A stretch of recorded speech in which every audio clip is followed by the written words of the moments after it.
자, 옆에 계신 분들에게 서로 축복합시다. 잘 오셨습니다. 큰 은혜 받으세요. 찬양대 무슨 일 있어요? 인원이 팍 줄었어. 그러고 보니까 민주가 안 보이는구나. 그래요.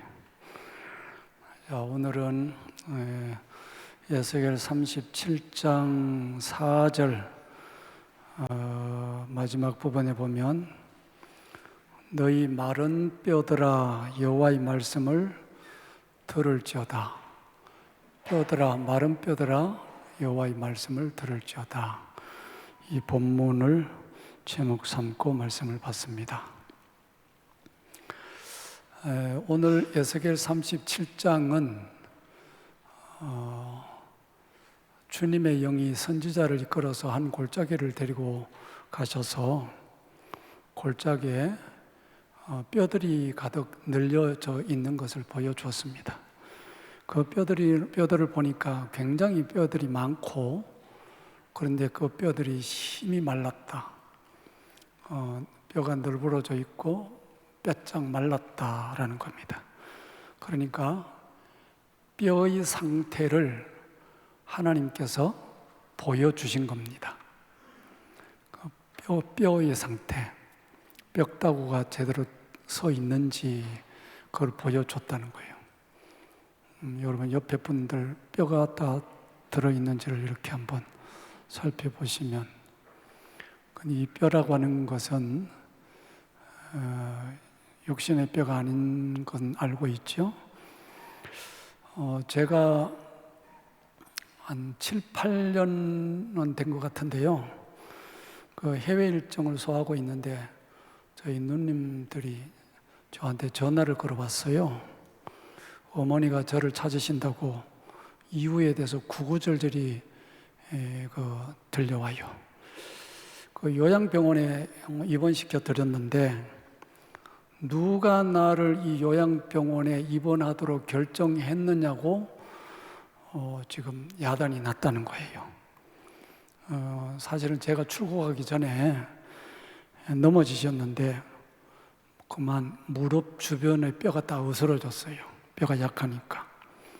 그래서 수술을 하고 경과가 좋아졌고, 저는 그래서 그 소식을 듣고 이제 출국을 해서 해외 일정을 소화하고 있는 중인데, 그 사이에 이제 병원에서는 경과가 좋으니까 이제 병이 막 나아졌으면 그 병원에서 몇 주를 더 이상 지낼 수는 없다고 그래요. 그래서 병원에서는 이제 나가셔야 되니까 요양병원 관리가 되는 정형외과 의사가 있는 그 병원으로 가셔서 거기서 조금 더 계속 관찰하는 게 필요하다. 그래서 요양병원으로 이제 모시게 된 겁니다. 그런데 저희 어머니는 이렇게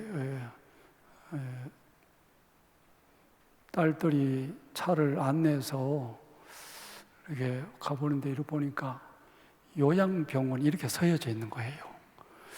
그러니까 병원이라는 그 단어는 전혀 눈에 안 보이셨는지 그거는 뭐 관심이 없고, 요양이라는 그거를 이제 딱 눈에 이제 박혀서 이 딸년들이 나를 요양원에다가 이게 유폐시키나.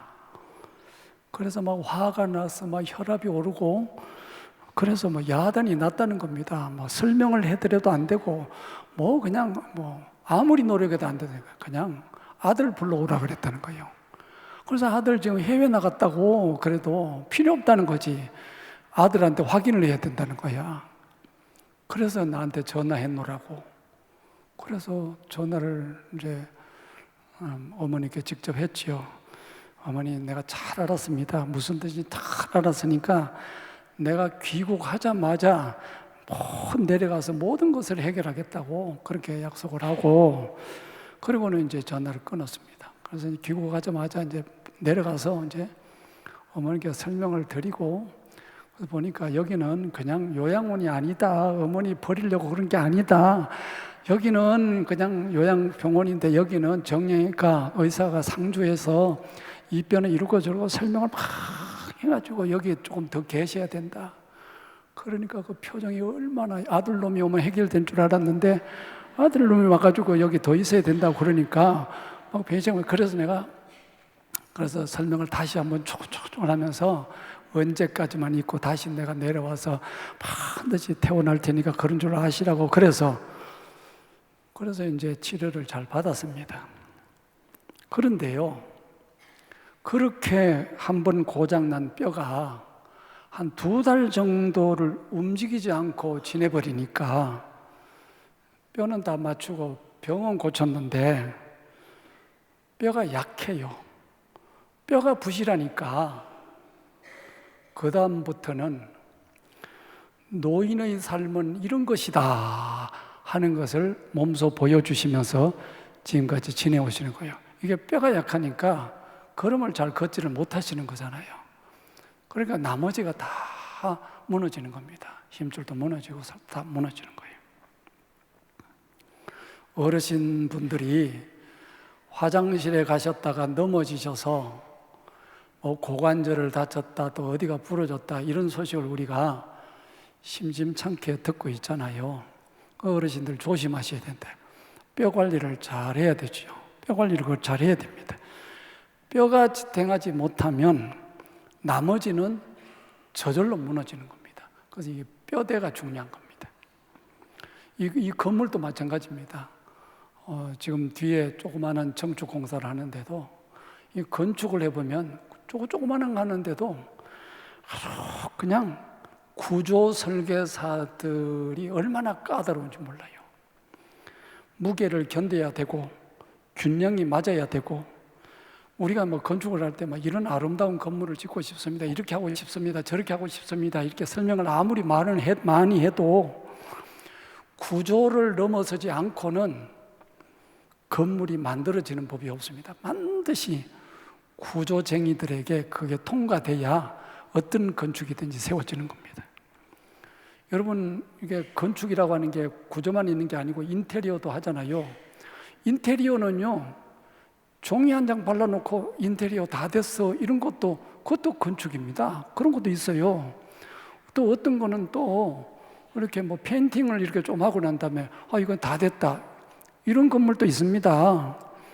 그러니까 인테리어라고 하는 거는 아주 고급지게 돈을 많이 사용해가지고 그렇게 하는 인테리어도 있고 어떤 거는 나는 뭐 돈 없으니까 인테리어를 나는 돈 적게 들고 그렇게 인테리어 하겠다 이런 것도 있습니다. 그러니까 인테리어는 그냥 다양합니다. 너무너무 다양해요. 금액을 많이 사용하려면 사용하고 적게 사용하려면 적게 사용하고 인테리어는 그래요. 그러나 구조만큼은 그렇게 할 수 없습니다. 구조는 반드시 거기에 합당한 만큼의 그 힘을 지탱할 수 있는 것이 반드시 그게 돼야 됩니다. 다른 것은 전략해도 괜찮아요. 뭐 그냥 이 정도면 보기 괜찮아. 뭐 이러면 되는 거고. 이거 좀 보기가 그러니까 좀 돈 좀 더 바르자. 이래가지고 하는 것도 있고. 그거는 그럴 수 있지만 구조만큼은 전략을 하려고 해도 할 수가 없어요. 반드시 구조만큼은 그만한 비용을 지불하고 그만큼 투자를 해야 구조가 세워지는 겁니다. 여러분, 우리 개인의 몸도 마찬가지입니다. 여러분들이 나는 내 몸에 살을 많이 붙이고 다녀야지 이런 분들은 살을 많이 붙이고 살면 됩니다. 예. 근데 어떤 분들은 이거 그렇게만 살 많이 붙이고 사는 게 좀 거추장스러우니까 나는 막 살을 조금만 붙이고 살겠다. 그래서 저처럼 이렇게 살 수도 있습니다. 그럼 그건 선택할 수 있습니다. 누구든지. 옷도 마찬가지입니다. 여러분들이 뭐 옷을 입을 때 나는 뭐 브랜드 있는 거, 나는 고급진 거, 나는 그런 거 입어야지 이렇게 할 수도 있고 또는 그냥 옷 가운데는 막 걸레 같은 그것도 옷이라고 그런 것도 걸치고 다닐 수도 있습니다. 그래도 아무 문제 없습니다. 그러나 뼈만큼은 철저하게 관리를 해야 됩니다. 뼈대만큼은 그렇게 함부로 이랬다 저랬다 할 수 있는 게 아닙니다. 뼈대가 잘 세워져야 됩니다. 신앙생활에 있어서도 이 부분이 가장 중요합니다. 그래서 오늘 에스겔서 30장 말씀은 하나님께서 사람을 살리실 때 첫 번째 하시는 조치가 뭐냐? 뼈부터 세우시는 겁니다. 뼈부터 세우는 거예요. 그리고는 먼저 선지자에게 뼈의 상태를 보여주시는 겁니다. 그런데 그 뼈들이 하나님이 보여주시는 대로 선지자가 봤더니 뼈들이 막 다 널브러져 있대. 그리고 뼈가 바짝 말라져 있다는 거예요. 신앙적으로 표현하면 이런 뜻이에요.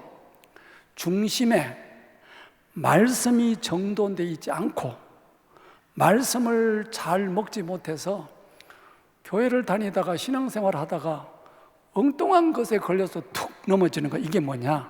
뼈가 약한 겁니다. 말씀의 뼈가 제대로 안 돼 있어서 그냥 그만한 일에 시험 들었다는 뭐 이런 거예요. 툭 넘어지는 거야. 그런 게 뼈가 제대로 안 돼 있어서 그렇습니다. 수십 년 신앙생활을 해도 뼈가 안 돼 있으면 그렇게 돼버리는 겁니다. 그래서 신앙적인 뼈대가 형성되어 있어야 됩니다. 자, 옆에 분 한번 보시면서 이렇게 뼈가 다 잘 돼 있는지, 신앙의 뼈가 잘 돼 있는지. 그런데 성경은 그게 쉽게 보이는 게 아니래요. 하나님의 성령께서 보여주셔야 그 뼈가 잘 돼 있는지가 보여진다는 겁니다. 영으로 그게 보여지는 거지 그냥 이렇게 봐서는 잘 안 보여지는 건데 그 뼈가 세워져야 된다는 거예요. 뼈가. 여러분, 말씀에 붙잡힌 신앙생활이 돼야 되는데 왜 뼈가 형성 안 되느냐? 신앙생활을 자꾸 기분대로 하지요. 기분은 물론 굉장히 중요하죠. 기분이 좋을 때 나쁠 때 뭐 있지요. 그러나 오늘 아침에도 여러분들 가운데 혹 기분 나쁜데 마음에 오늘 기분 나빠서 교회 가기 싫어요. 아마 이런 마음이 들으신 분이 혹 계실지도 몰라요. 그래도 예배 드리러 가야지. 그 기분대로는 예배 드릴 수 없는데 기분이 막 아침에 막 꼭 그런 아침이 있어. 주일날 아침이 됐는데 이상하게 기분 나쁜 일이 있다고. 부부간에도 있을 수 있고 부모 자녀간에도 있을 수 있고 그럴 수 있다고요. 기분 같아서는 그런데 그래도 예배를 드려야 된다고 말이야. 그건 기분을 이긴 거지. 기분대로, 형편대로, 환경대로 그렇게 신앙생활을 한단 말이죠. 그렇게 하면은 평생을 신앙생활 해도 뼈가 안 생깁니다. 신앙이라고 하는 것은 말씀을 현실에서 살아내는 겁니다. 우리들의 현실이 말씀대로 살기에는 녹록지 않는 그런 상황들이 많이 있습니다. 말씀대로 살면 힘들고, 말씀대로 살면 손해나고, 말씀대로 살면 뭐 희한하게 이런 일 저런 일이 생기고, 그런데 그럼에도 불구하고 말씀으로 전투하고 말씀으로 몸부림을 치고 말씀으로 살다가 손해도 보고 이런저런 일을 겪으면서 그러면서 뭐가 생겼냐? 신앙의 뼈가 생긴단 말이에요. 신앙의 뼈가 단단해진단 말이에요. 이 뼈들이 너무 흐물흐물한 거예요. 이 뼈가 단단해져야 됩니다.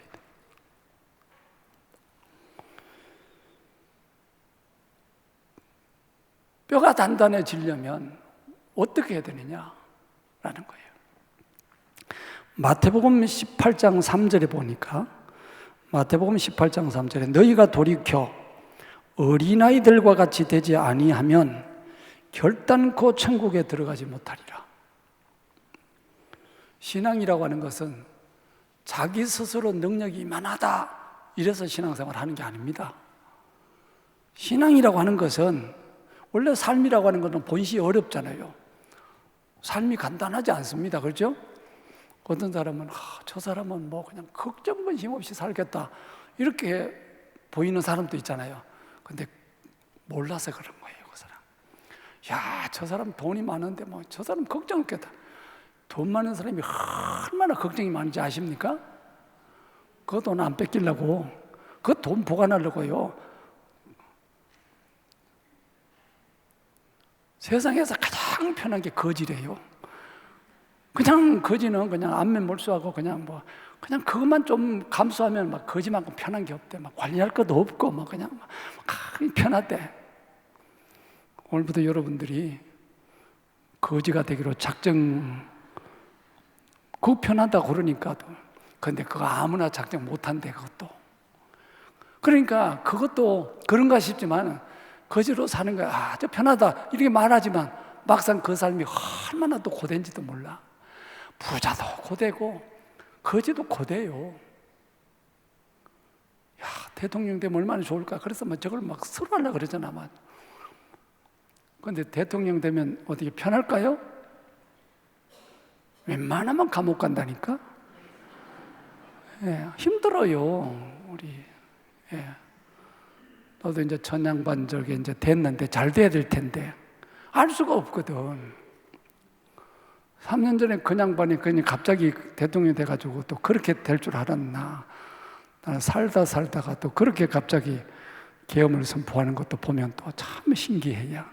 머리에 뭐가 들었는지. 근데 그것도 우리가 보면 그 사람은 또 얼마나 힘들었으면 그 짓을 했을까 싶어.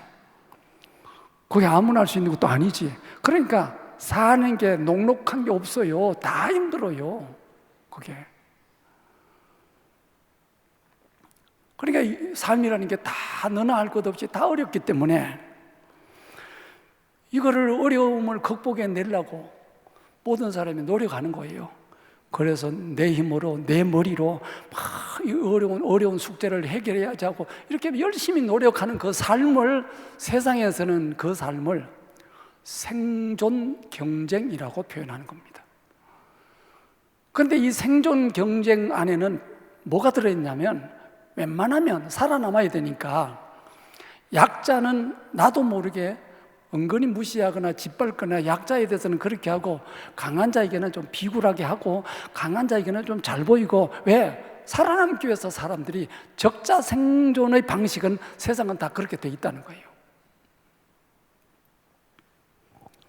그런데 성경은 너희가 돌이켜 이 마태복음 18장 3절 너희가 돌이켜 어린아이가 같이 되지 아니하면 이 말은 너희들은 그렇게 살지 말아라. 생존 경쟁하는 그런 삶을 살지 말아라. 그렇게 사는 삶은 삶이 헝클어진다는 거예요. 싸나워지고 포악해지고 거칠게 되고 그렇게 되니까 너희들은 그렇게 살지 말아라. 너희들은 돌이켜서 어린아이처럼 어떻게 하늘로부터 오는 힘을 공급받아 하나님이 계시니 그분이 허락해 주시는 그 힘으로 살아라. 세상 힘으로 살지 말고 은혜의 힘으로 살아라. 하나님으로부터 들려지는 말씀을 받아서 그 힘을 가지고 세상을 살아내라. 그게 성도가 살아가는 삶의 방식인데 그것이 성도에게 생기는 게 뭐냐? 그게 성도의 뼈라는 거예요. 뼈. 말씀으로 살아야지. 이런 거. 나도 이제 뜻을 두고 살아야지. 이게 생겼다는 거. 이거. 사도 바울이 믿음의 아들이라는 디모데에게 권면을 했습니다. 디모데후서 2장 1절에 내 아들아 그러므로 네가 그리스도 예수 안에 있는 은혜 속에 강하고 뭘로 강하라고요? 은혜로 강해라는 거예요. 말씀을 받으면서 그 말씀으로 오는 하늘 양식을 받아 먹고 하나님의 사랑을 받고 하나님의 능력을 체험하고 하나님의 것으로 살아내는 그 은혜 안에 강하라. 생존 경쟁이 아니고 하나님의 사람으로 살아가는 그 힘이 강해야 된다는 거예요. 그 뼈가 생겨야 된다는 겁니다. 그 뼈가 여러분에게 생기기를 축복합니다. 은혜 안에 강하고 사람들이 뼈가 허물허물해져서 겉으로는 뭐가 번지름하지만 뼈가 허물허물하니까 막상 어려움이나 환난이 오면 힘 한 번 제대로 써보지 못하고 퍽 쓰러진다니까요. 여러분, 성경에 종교적으로 굉장히 종교가 활발했던 시대가 구약 시대의 아합 시대입니다. 제가 여러 번 말씀드리는 건데, 아합 시대, 오늘 우리로 말하면 교회가 굉장히 부흥된 것 같아. 대형 교회들이 여기 있고 저기 있고 굉장한 것 같아. 그 아합 시대의 종교가 대단하게 사람들 북적북적 모이고 대단했는데, 그때 그 신앙들이 아무것도 아니고 별것도 아니고 그거는 하나님이 기뻐하시지도 않는 그런 신앙이라는 것을 꿰뚫어 본 분이 엘리야 선지자입니다. 하나님을 향한 사랑과 하나님을 향한 순종과 하나님과 관계 속에서 맺어지는 그런 뼈들이 형성되지 않는, 이거를 쉽게 통칭하면 자기 만족을 위한 신앙생활, 자기가 주인 되어서 하나님을 마치 귀신인 양 여기면서 자기 중심으로 똘똘 뭉쳐져서 신앙생활하는 거, 이거 뼈가 없다는, 뼈다구가 없는 신앙생활 때, 뼈다구가 없는 신앙생활로 푹적푹적했다는 거예요. 이런 신앙을 바알과 아세라 신앙이라고 표현했습니다. 제가 여러분들 성도들에 대해서 내가 평가할 거 없는데, 예를 들면 목사가 우리 교회 많이 모였다고, 우리 교회 부흥됐다고, 우리 교회 큰 교회 됐다고 그러면서 동네방네 떠들면서 자랑하고 돌아다니는 그거는 뼈다구가 없는 목사라서 그런 거예요. 뼈가 있는 목사는 그렇게 말할 수가 없습니다. 또 반대로 그냥 목회를 하다 보니까 성도들이 별로 없어, 작은 교회라고 또 기가 죽어 있어. 그것도 뼈다구가 없어서 그런 거예요. 내가 하나님께 부름받아서 하나님 말씀대로 충성하고 봉사하고 지내면 그걸로 하나님 앞에 최선을 다했으면 된 거지. 크다고 의시되거나 작다고 기죽거나, 이거 전부 다 뼈다구가 없는 거라서 그렇게 된 겁니다. 그러니 성도들도 그냥 다 요즘 뼈다구가 없는 신앙생활로 다 그렇게 넘어지기가 쉬운 겁니다.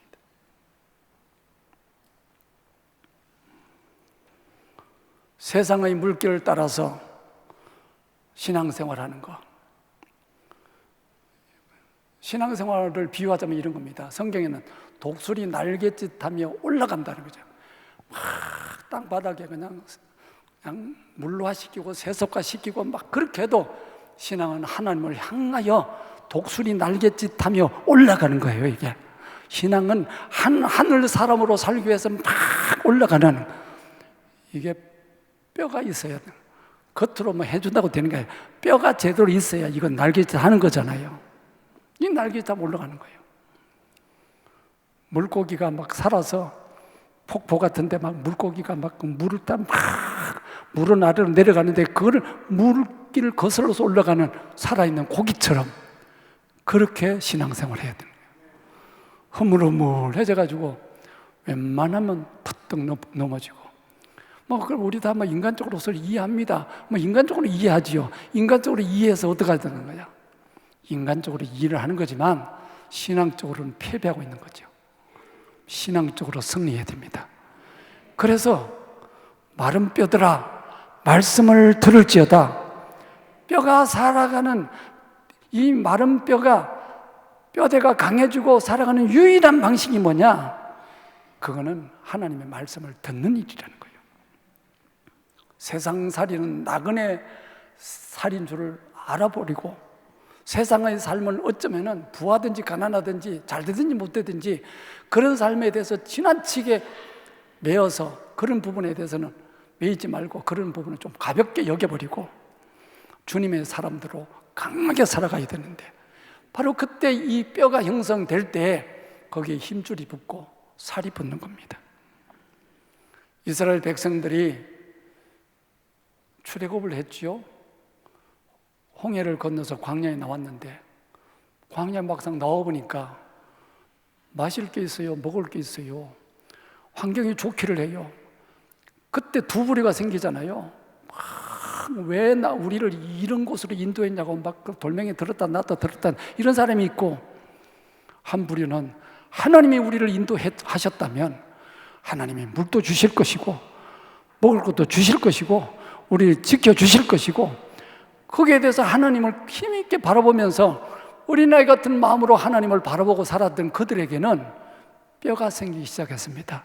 그 뼈다구가 생긴 사람들이 40년 광야를 지나고 난 다음에 요단강을 건너고 마침내는 여리고를 점령을 하고 하나님이 주신 젖과 꿀이 흐르는 가나안 땅을 접수하기 시작했습니다. 신앙생활은 뼈가 생겨야 됩니다.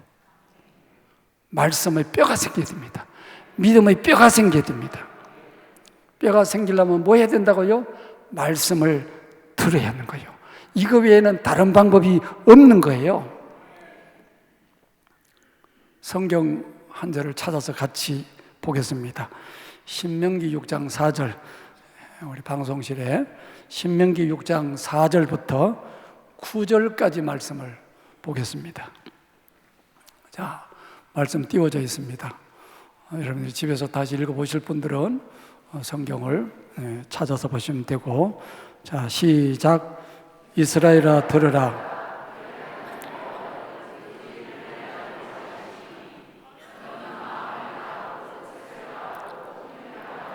내 하나님 여호와를 사랑하라. 오늘 내가 내게 명하는 이 말씀을 너는 마음에 새기고 내 자녀에게 부지런히 가르치며 집에 앉았을 때든지 길을 갈 때든지 누워있을 때든지 일어날 때든지 이 말씀을 강론할 것이며 너는 또 그것을 내 손목에 매어 기호를 삼으며 내 미간에 붙여 표로 삼고 또 내 집 문설주와 바깥문에 기록할지니라. 들으라 이스라엘, 쇠마 이스라엘, 들으라. 말씀을 들으라. 말씀을 들어야 된다는 거예요. 말씀을 들을 때에 하나님이 주시는 뼈가 형성될 때, 뼈가 생긴 후에 힘줄이 생기고 살이 붙는 거지, 뼈를 만들지 않고 자꾸만 살을 붙이려고 하는 거, 그건 안 되는 거다. 그래서 말씀을 잘 들어야 된다. 주님 붙잡고 말씀 붙잡고 그렇게 기도할 수 있기를 축복해요. 우리가 교회를 다니면서 자꾸만 다른 거를 붙잡으려고 그래요. 자꾸만 교회 와서 다른 만족을 자꾸 얻으려고 그래요. 여러분, 그거 다 소용없는 일이에요. 신앙생활은 주님 붙잡아야 됩니다. 주님 주시는 말씀을 붙잡아야 됩니다. 주님이 보여주신 것이 보여져야 그때부터 주님의 복이 펼쳐지는 겁니다. 주님이 주시는 물질의 복도 주님이 보여주시는 것을 보면서 따라가야 물질의 복도 받는 거예요. 세상에 어떤 복이든지 주님 붙잡고 주님 말씀 붙잡고 나아갈 때 눈 열려서 그때 주님의 복이 나타나는 겁니다. 그거 되기 전에는 복이 없는 거예요. 그래서 그런 말씀으로 인한 뼈가 형성되는 여러분 되기를 주의 이름으로 축복합니다. 주일 성수할 때도 뼈가 생깁니다. 주일 성수 뼈부터 생겨야 됩니다. 11조하는 뼈부터 생겨야 됩니다. 물질의 주인이 하나님이라고 고백하는 그 뼈부터 생겨야 됩니다. 내 삶의 주인이 하나님이다, 이 뼈부터 생겨야 되는 겁니다. 이 구조가 딱 돼야, 각이 딱 떠져야 신앙생활에 승리하는 겁니다. 그래서 예수님께서 그 요한복음에 보면 어느 날 나다나일이라고 하는 사람을 만나요. 나다나일 들어보셨어요? 나다나일이라고 하는 사람을 만났는데 예수님이 딱 보니까 이렇게 예수님 말씀해요. 내가 너를 보니까 그는 그 속에는 간사함이 없도다, 그렇게 말씀했어요. 아, 내가 그를 딱 보니까 간사함이 없다. 그 말 뭐야? 사람이 딱 보니까 뼈다구가 딱 있단 말이지. 사람이 요리조리 눈치 보면서 이렇게 살지 않고 사람이 뼈가 딱 생겼다는 거지. 중심이 바로 됐다는 거지. 중심이 딱 바로 됐으니까 주님께서 그렇게 딱 말씀하시는 순간 그 사람은 서임 바뀌었어요? 못 바뀌었어요? 당연히 쓰임받지요. 왜? 요 중심이 생겨야 된다. 뭘로? 말씀의 뼈로, 은혜의 뼈로. 그렇게 생겨서 오늘 우리 성도들이 그렇게 딱 돼야 세상에서 하나님의 영광이 드러나는 거지. 뭐 세상 사람들이 교회 다니는 사람 보면서 늘상 우리가 요즘 부끄러움 당하는 거죠. 뭐 나하고 니나 뭐 다를 게 없어, 똑같아. 그건 뭐예요? 우리들에게 뼈가 안 생겨서 그렇습니다. 결정적인 순간에 딱 보니까 평소에는 그냥 표시 안 나게 그냥 사는 거지만 결정적인 순간에 딱 되니까 너는 나하고 다르구나. 뭐예요? 뼈가 생겼단 말이에요. 그 뼈가 있는 여러분 되기를 주의 이름으로 축복합니다. 이거 안 생기면 수십 년 신앙생활이 다 헛방이라니까요. 이 뼈가 생기면 나중된 자가 먼저 되고, 할렐루야, 있는 자가 더 있게 되고, 이런 하나님의 역사가 나타나게 됩니다. 여러분에게 이 뼈가 생겨지는 역사가 있기를. 그래서 말씀 좀, 제발 말씀 좀. 요즘 먼지털이부터 하고 있는지 모르겠어요. 먼지 털고 열어보고 한 줄 읽어보고 또 마음에 땡기면 더 보고, 어쨌든지 말씀으로 무장되는 여러분 되기를 축복합니다. 기도하겠습니다. 하나님 아버지 감사합니다. 오늘도 우리를 부르시고 세워주시고 하나님 앞에서 말씀 받게 해주시니 감사합니다. 말씀 받은 대로 믿음의 뼈, 말씀의 뼈, 신앙의 뼈가 잘 생기는 은혜가 있도록 도와주옵소서. 예수 그리스도 이름으로 기도합니다. 아멘.